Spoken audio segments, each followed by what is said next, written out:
جاگیردار، سرمایہ دار اور فوجی ڈکٹیٹر تینوں کی نفسیات ایک ہے اور تینوں کی نفسیات جمہوریت کی نفی ہے. تینوں کی نفسیات جمہوریت کی نفی پر قائم ہے. جاگیردار اس کا براٹ اپ ایسے ماحول میں ہوا ہے، اس کی نفسیات نے نشو و نما ایسے ماحول میں پائی ہے کہ اس نے جس بیٹی کو پسند کیا اس کو اٹھا لیا. اسے قوم کی بیٹی کی عزت، اپنی بیٹی کی عزت دکھائی نہیں دیتی. جس نے سر اٹھایا اسی کی چوری کروا دی، اسی کو اغوا کروا دیا، قتل کروا دیا.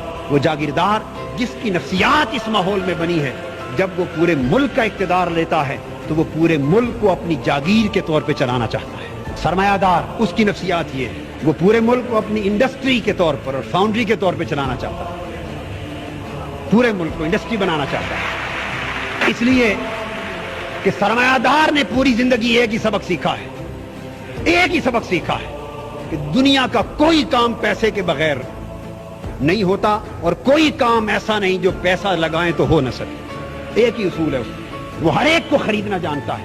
ایک چپراسی سے لے کر بجلی کے لائن مین تک، ایک آئی ٹی او سے لے کر انکم ٹیکس کے کمشنر تک، اس نے ہر ایک کو پیسے سے خریدنا سیکھا ہے. جب وہ ملک کے اقتدار پہ آتا ہے وہ سارے ادارے پیسے سے خریدنا چاہتا ہے. اس سے پورے کے پورے ملک کا سسٹم تباہ و برباد ہوتا ہے. اس کے ذہن میں بھی جمہوریت کی نفی ہے.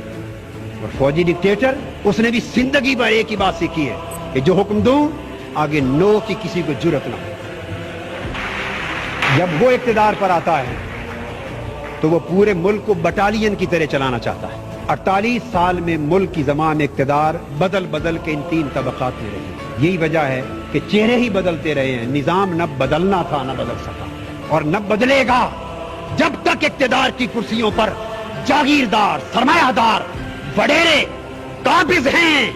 اس وقت تک اس ملک کی تقدیر، اس ملک کا نظام، اس ملک کے غریب کا مقدر کبھی بدل نہیں سکتا.